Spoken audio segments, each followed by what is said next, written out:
Hi everybody, John Hand with the Pulsing Cinema, and today's movie is Friday the 13th Part 6, Jason Lives, and after the embarrassment that was Friday the 13th 5, Friday the 13th 6 knocks it out of the ballpark. And I think, I talked about earlier how my favorite Friday the 13th movie is Part 4.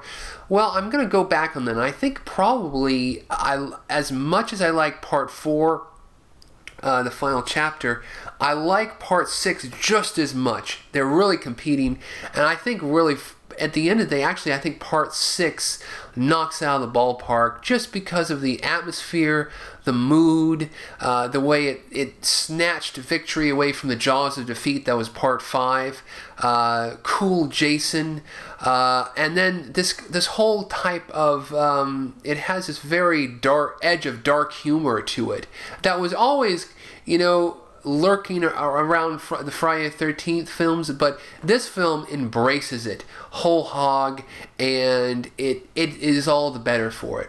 So, of course, this film picks up where Part 5 left off. Tommy Jarvis, this time played by Return of the Living Dead's Thom Mathews. Tommy Jarvis and his friend Horshack are driving to this spooky gothic cemetery in the middle of the woods. They dig up Jason. Jason is reanimated in a coolest way because he actually, he really was dead in Part 5. Again, that was a fake Jason. In Part 6, he is now a full-fledged zombie. He wakes up and then he starts stalking Crystal Lake. And this was the first Friday film, as far as I can remember, where he stalks Camp Forest Green, or what it's called. It's really Camp Crystal Lake. They've renamed it in this film, where they're actually, the camp counselors are there, but actually the kids are there as well. Finally, it took how many fucking, took almost probably like 10 fucking years. The kids, or 7 or 8 years, the kids fucking arrived at the camp.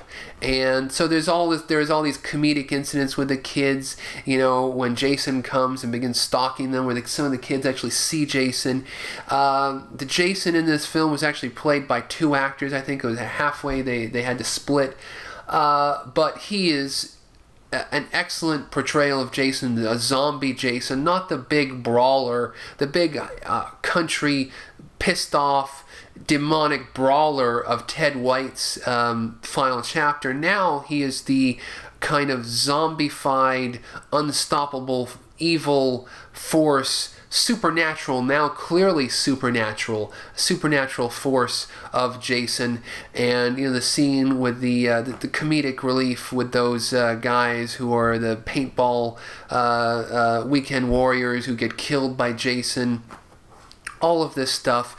And then the fog shrouded Camp Crystal Lake. We have all of these. It feels like an increase in budget from part 5 and even Part 4. It feels like a big film. It has a sense of humor. It has Jason with the the James Bond intro. It's just ridiculous in a way, but really good, really stylish. Full of humor and laughs, and not necessarily a lot of gore effects. There's not a lot of gore sequences in this film. This film was very, very, very, very light. They would rectify that in Part 7, but it doesn't really need it because it's so stylish. It's just like I would trade all of the gore effects in the world, from the greatest, Dick Smith, Tom Savini. I'd trade all of that for another Friday Part 6, which is stylish and moody, and again, a short movie. I think it's one of the shorter Friday the 13th films. I think it's maybe a hair over like 80 minutes or something.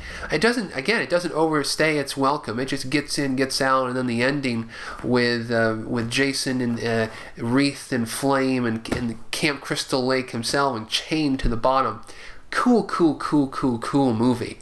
So yeah, the look of Jason in this film, wow, yowzers. Tom, again, a real brilliant, great, credible actor, Thom Mathews, in the role of Tommy Jarvis, who just knocks it out of the park, and you really want to see even more of him in this film, because he's just so good. I mean, finally we've got a lead actor in a Friday the 13th film that knows his stuff and can actually has a little bit of charisma. I mean the other Friday films had some charisma, but come on, Tom Matthews, all right, and he's not even like a hot, even at the Tom Matthews level, he blows away most of the actors in the earlier Friday the 13th films. I guess because he's allowed to do so much, I guess Corey Feldman was quite good, the child Corey Feldman in the final chapter. But in any case, there it is, Friday the 13th Part 6. I think it definitely competes with the final chapter as one of my favorite Friday films. And I think it's a really good film overall.